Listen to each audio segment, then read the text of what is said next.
ભાજપ હદ થઈ ગઈ, હદ. તમારા એક સેવકે કાઉન્સિલરે ભાજપ જે આણંદની અંદર જે બળાત્કાર કર્યો એ પાપની હદ છે. સ્ત્રી સશક્તિ ઉપર અપમાનની હદ છે. પાછા વળો, પાછા કેવા સેવકો રાખીને તમે બેઠા છો.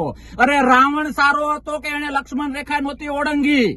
તમારો આ સેવક દીપુ પ્રજાપતિ ઘરની અંદર જઈને એ દીકરી ઉપર, એ બેન ઉપર બળાત્કાર કરે છે. શરમ આવવી જોઈએ. તમે ધર્મની વાતો કરો છો. કયા ધર્મમાં આ દુનિયામાં આવા કાર્યો કરવા માટે લખ્યું છે? પાછા વળવાની જરૂર છે, પાપથી ડરવાની જરૂર છે, ધર્મથી ડરવાની જરૂર છે. એક બાજુ તમે સ્ત્રી સશક્તિકરણની વાતો કરો છો ને એક બાજુ તમારો જ સેવક આ ન કરવાના ધંધા કરે છે. ગુજરાત જવાબ માંગે છે, દેશ જવાબ માંગે છે કે તમારી સ્ત્રી સશક્તિકરણની વાતો ક્યાં ગઈ? પાછા વળો. આ કામ કરનારને સખતમાં સખત જો સજા ન મળી, તમારો ખોટો પાર્ટી પ્રેમ જો ક્યાંય આડો આવ્યો, તમારા સેવક પ્રત્યેનો પ્રેમ ક્યાંય આડો આવ્યો અને અમારી બેન દીકરી જેના ઉપર આ કામ થયું છે એને જો ન્યાય ના મળ્યું ને તો ગુજરાત રોડ ઉપર આવશે.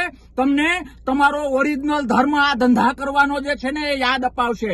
બે હાથ જોડીને વિનંતી કરું કે ખોબલે ખોબલે મત મળ્યા છે તો બેન દીકરીની આબરૂ સાચવતા શીખો.